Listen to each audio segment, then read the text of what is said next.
Track running isn't just for the young or elite. Coach Mike Tomkins from King's Heath Running Club shares how middle-aged runners can use the track to get faster, stay strong, and have fun doing it. Coming up next on Middle-Aged Running.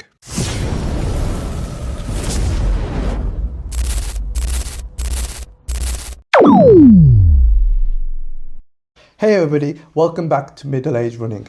I'm Amit, and today we're going to talk about one of the most powerful but misunderstood training sessions there are, the track. Often the middle-aged runners think that the track is for elite sprinters, young sprinters, and people with speed. However, the track often gives running form, increased speed for people of age of 40, 50 and beyond. Joining me today is Coach Mike Tomkins from King's Heath Running Club. Mike has been a qualified fitness instructor, running fitness instructor for 3 years, a personal trainer for 10 years, and strength and conditioning coach for over 5 years. So he really understands how to help runners get the best out of what they have. Mike, welcome to Middle-Aged Running. Glad to have you here. Thanks for having me, Amit. Good to be here. Okay, let's start with the big picture, Mike. Okay, sure. For runners in their 40s, 50s and 60s, why should they be spending any time on the track?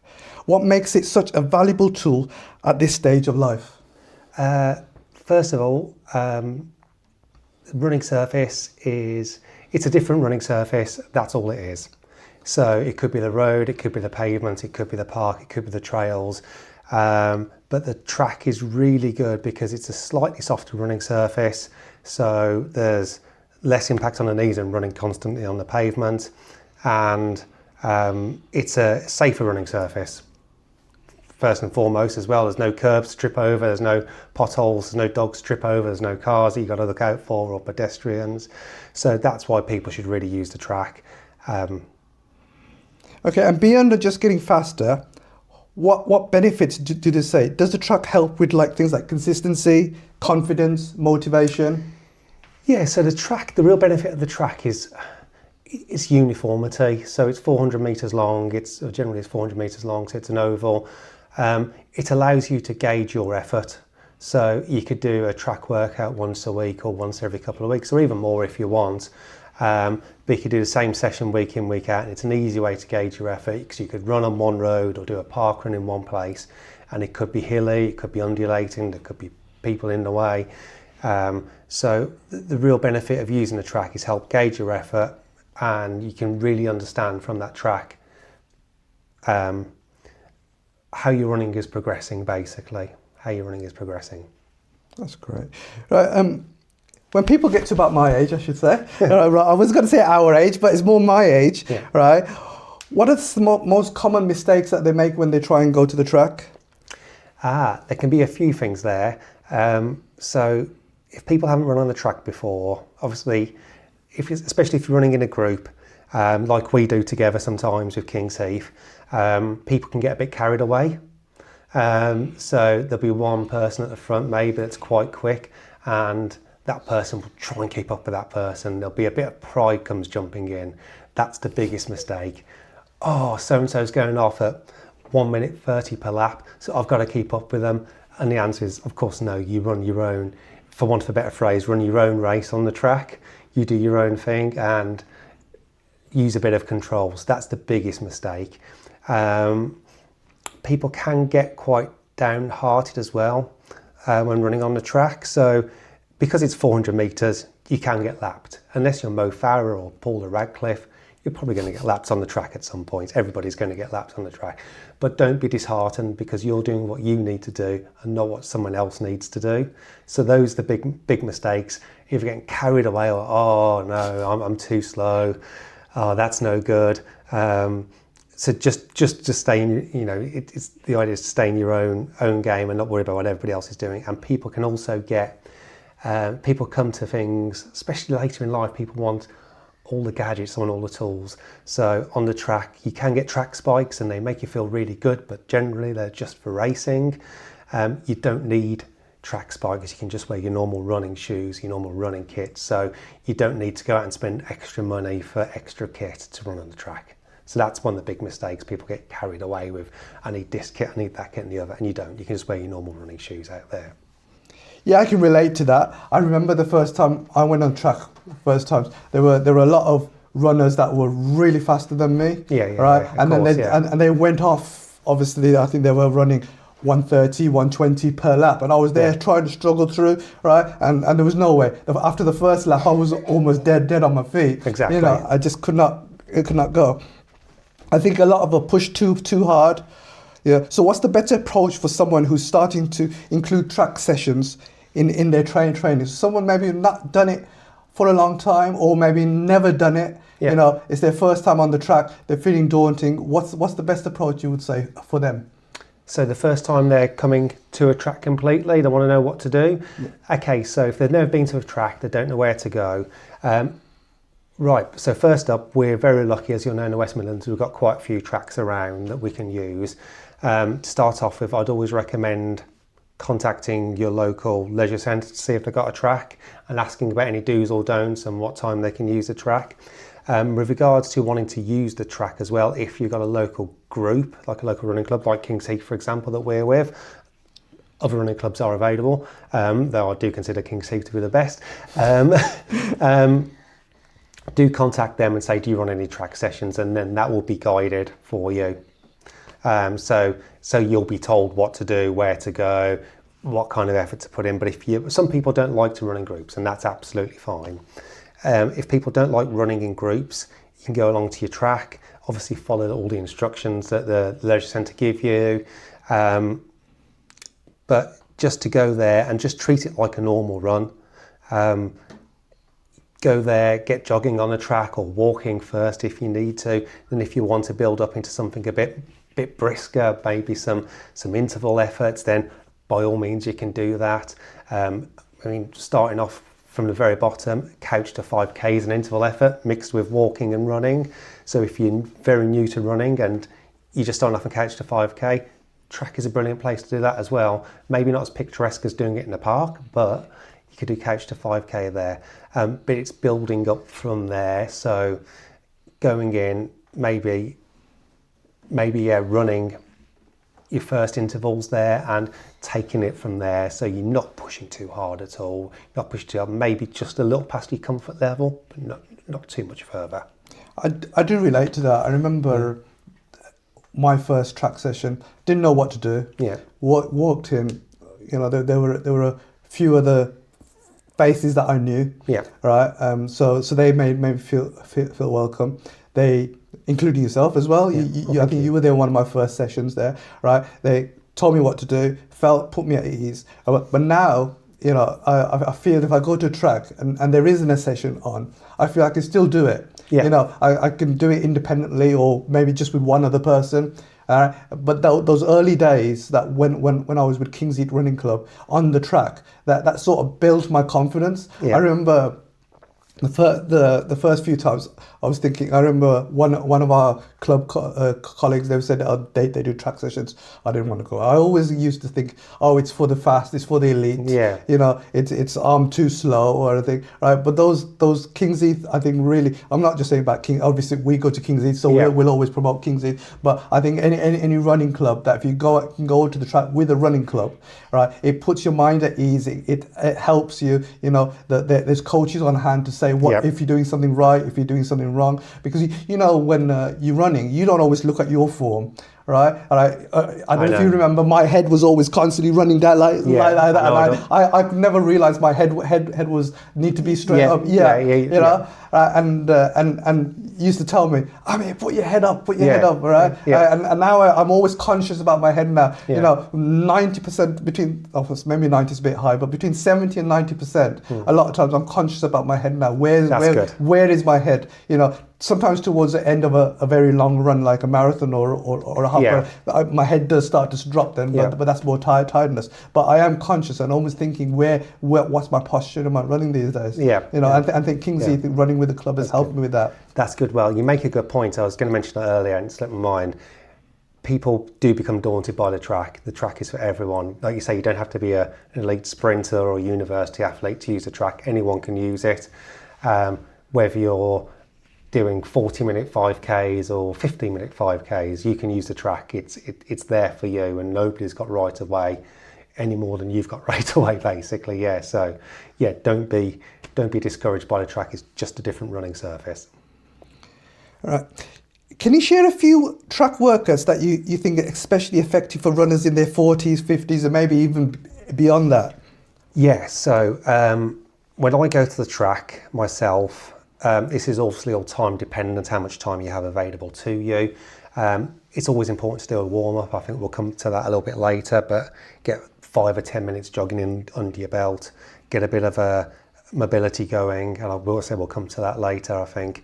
But my favourite kinds of workouts are the ones where you kind of mix up the efforts.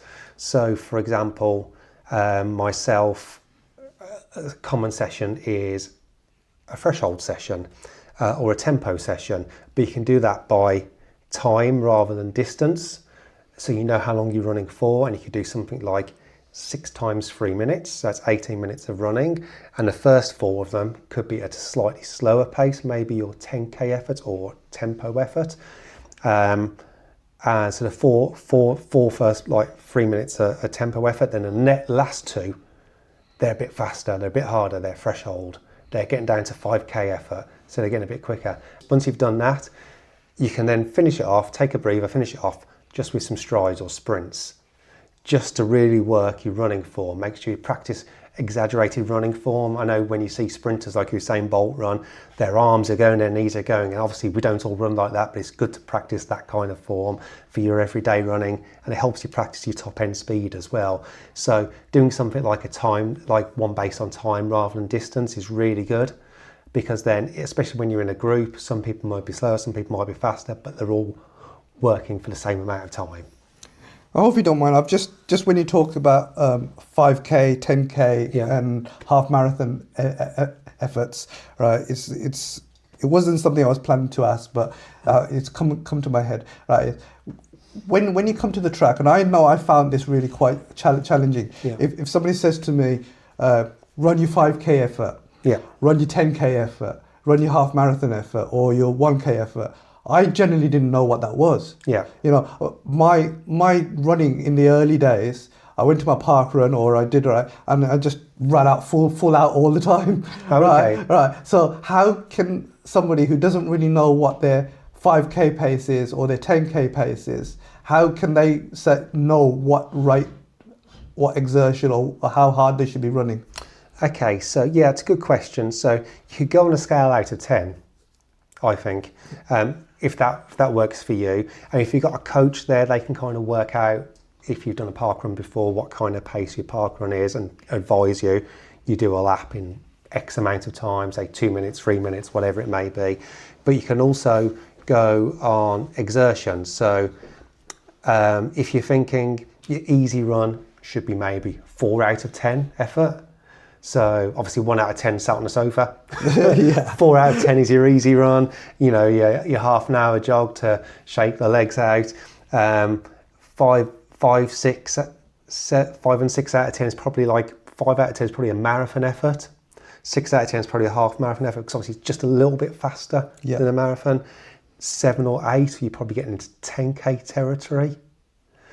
9 out of 10, 5k, because you're running hard, and you can only push that a little bit more. And 10 out of 10 is probably your flat out sprint, right at the very end, when we say, if you go to a coach session, because I want you to sprint this, I want you to give this everything, that's your 10 out of 10 effort. I've got nothing else to give, but 5k is probably about a 9 out of 10.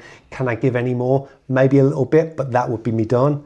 10k is, yeah, this is really hard, but I've got a tiny bit more to give. And half marathon is like, this is comfortably uncomfortable. So 7 out of 10, maybe 6, 7 out of 10, but it is quite hard. So I like to use that scale. Like, could I go any further? Make this a 5 out of 10 effort. And that takes time. It takes practice. It doesn't come quickly all the time. And some people it might do, great. But that can take practice. So it's trial and error, just like everything in the world, yeah. How often should runners be doing these kind of sessions? Because often, obviously, a track session can be quite hard. It can. Right? They should be doing these once a week, every other week. What's a good balance? It all depends on the runner's level to be able to commit. So they could be really busy. Right? You've got kids, you've got a family, you've got work. You know, I can only commit to one, going to the track or not running straight from the house once every 2 weeks. That's fine. If you've got the time, go once a week, I would say, especially if you're newer to it. Probably once a week is maximum is enough. Any more than that will be pushing it really hard. I go to the track myself twice a week, but that's because I'm used to it after year after year after year of doing this. I've built up to be able to do that. As well as running with King's Heath Running Club, I also run with Tamworth Running Club, Athletics Club. And the group I train with there, they train on the track 3 times a week, but they're a lot younger than us. And I'm aware that I'm not 20, 25 anymore, so I can't do that anymore. So as much as I'd love to be able to run hard on the track 3 times a week, I can't. So it's knowing your own balance. Knowing your own balance. So for myself, it's twice a week. If you're very experienced, well-established runner, you've been doing lots of running over years, and you've done speed work maybe outside of that, so you've done tempo runs or threshold runs maybe on a canal or around the park or whatever it may be, then maybe you can do it twice a week, but once, if you're new to it, it's definitely more than enough. I also find that if I've done a track session, probably the next day should be a rest day. Yes. Yeah, rather than going from a track session into another run the next day. Right? It's something that I think the track session takes a lot out of my legs. Yes. All right, especially at my age, and they need that little bit extra time to recover. Yeah. Before going into my next run. I would agree with that. Again, it's down to age. Well, I say we're a bit older. I can only do 2 track sessions a week rather than my other group doing 3. I do manage myself. This week, for example, on the Wednesday, I did a long run. I ran 10 miles. Thursday, I did a track session, but the Friday was a complete day off. Yesterday, I did absolutely nothing, except for walk to the shop and back. Yeah. So you can maybe get an easy run in if you're feeling up to it. But other than that, take a complete day off, and there's no harm in doing that at all. Let your legs recover, because that's where the benefits come in. When you rest, when you recuperate, when you sleep, you sit down, you put your feet up. Yeah. That's where the benefits come from, not the track session itself. It's what comes after. So I totally agree there, Amit. Yeah. So one of the biggest concerns for runners as we get older is avoiding injury, especially in faster running. Yeah. All right. What key things runners should be do before and after a track session to stay healthy and injury free? Okay, right. So first up, I think make sure you eat well, not too much junk food. I mean, that's in general, and keep hydrated, so plenty of water. Before a track session, so if you got to the track, make sure you warm up. So that could be 5, 10, 15 minutes of easy jogging if you've got time, then a good warm up. I can go for a warm up if you want. So that's kind of before. During a track session, listen to your body. It's very easy, like we mentioned earlier, like trying to keep up with the other runners.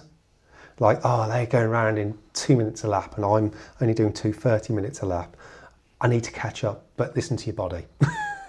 Listen to what your body can do. Your brain may be saying, I need to go faster, or I need to slow down, but it's what your body's telling you to do. So if you start to feel, I've got a bit of a niggle, slow down, stop. So it's really listening to what your body wants. Can I push any more? Am I hydrated enough? Should I stop and have a drink? Should I take a breather? Maybe take a bit more of a rest than I was planning. So that's absolutely fine. You can do that. So that's during the run. After the run, definitely, especially in the middle of winter, get warm. Get some layers on. You don't want to be stood around getting cold. Once you've got some layers on, if you've got time, go for another 5 or 10 minute jog just to loosen up the muscles, and finish off with a 5 or 10 minute stretch as well. It's always important. And again, hydrate and eat after. That's really good to know there. But, when we do all these, are there any specific strength exercises or warm-up drills that found makes a big difference for people running 40 and plus? Yes, so as I mentioned, the basic 5-10 minutes jogging, that's brilliant, gets your body warmed up at least, but you can do things actually at the track thereafter. So you got your body warmed up, you need to get your muscles moving in a different kind of way. So you can warm up from shoulders down to your feet. So you can start off with some shoulder rolls, arm swings, so up and over your head, exaggerated arm swing as well, running arm swing. So you're going from pocket to socket. So your hands are down there, your hands are up there. So that's the upper body. And then you can get some thoracic twists or spinal twists. And so you're twisting from side to side just to loosen up the upper body. Moving down the body, you can do some hip circles to loosen up the hips. Then after that, you can throw in some lunges, whether on the spot or walking lunges. You can do some squats as low as you can to really get through your full range of motion. Other than that, you can then do maybe some star jumps. Star jumps aren't running specific, but they continue to get the muscles warmed up, and they get you really, really worked up. You can do some pogos, that gets your ankles and knees and calves warmed up. That's just on the spot, up and down. And a bit more advanced, you can do kind of bounding. So when you're running along, you're bounding or hopping along with your really high knees and arm swing. You can do some skips as well, and stiff leg steps to get your legs going, your bum and your hamstrings going. And you can also do, I like to do little ankle step overs as well. So it's little short, fast steps, but you're making sure you step over your ankle, because runners can tend to shuffle, not really lift their feet. So the ankle step overs, you're making sure you're getting your feet over your ankles every time, because the higher you get your knees, the easier running is. And if you're getting your knees up really high at the start, towards the end they'll drop a bit, but they won't be too low, your knees. If you start off with your knees really low, then they don't really have anywhere else to go. I always found, like, I remember when I started running, I couldn't lunge. I don't know if you remember. You always said do squats if you can't lunge. Yeah, exactly. But over time I've been able to do it. And I think I did. Was it the Solihull 10k? But it was a 10k race. Right. And I lunged properly. I did the walking lunges before that race.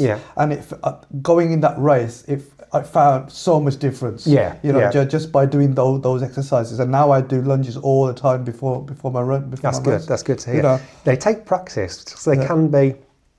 It's a unilateral, unlike like a squat, which is a bilateral exercise. It's a unilateral exercise, so you need a bit of balance and coordination to do it. And if you've not done them before, they can be quite difficult, but it gets you through that full running range of motion.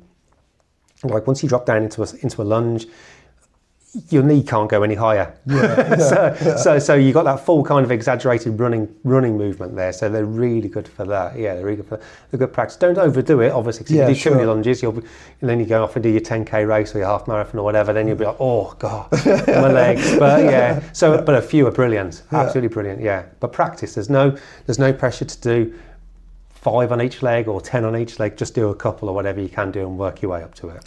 So do you find a structured training session helps athletes stay motivated for the long term? Because obviously you might get a few people going a couple of times and then they say it's not for me, or how do you keep these athletes that finding the track daunting anyway, but how do you find them staying motivated over the long term? Because that is everybody's goal at the end of the day. It is to stay motivated. I think it's reminding people the benefits of the track and that kind of running. So that could be, not everybody wants to get faster. Some people just want to enjoy their running.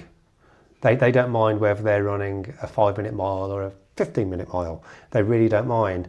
But what the track does, and doing these kind of sessions, it makes them a stronger runner. So if they're happy running a slower pace, and that's absolutely fine, then it makes it easier for them. And it's like, you may not always enjoy this, but tomorrow or the day after that, when you go out for your run at the same pace, it's just going to feel just that little bit easier. So just reminding people of what the kind of long term is. It's not necessarily always about being faster, but it definitely makes you a stronger runner, and that makes it more enjoyable. Definitely. Coach Mike, that's been really fantastic chat there. Really practical advice for anybody looking to bring track back into their training. Before we wrap up, there's just, right, where can people find you? Do you have any socials? Learn more about what you're doing with King's Heath Club? Is there So for my personal training side, I'm on Facebook and Instagram at Mike Tomkins PT. So you can find me there on both Instagram and Facebook. So please do look me up. And for King's Heath Running Club, I assume there's a website. Right? King's Heath Running Club website, and also King's Heath Running Club are on Facebook, Instagram, and I believe on X or Twitter, whatever it's called now. X or Twitter as well. So do get in touch via King's Heath Running Club Facebook page if you want to get in touch directly about the running as well. But I'm happy to talk about running through my Mike Tomkins PT social media pages as well. Brilliant, thanks, Mike. And thanks for all of you for watching. That's been really insightful. I feel the time. I don't know where the time has gone. Right. I think we'll have to probably bring you on again for a second session. Right. If all of you found this helpful, all right, please give it a like and subscribe to Middle Age Running. All right. Interviews and training for tips for all runners are coming. All right. So comment below if you want to ask Mike any questions. If you want to put them in the comments, I can share them with Mike. That's not a problem, and then he'll respond to them. Or as he said, you can approach him directly on his socials. All right. And thanks again. I'm Amit, and this is Middle Age Running, and I'll see you on the next one.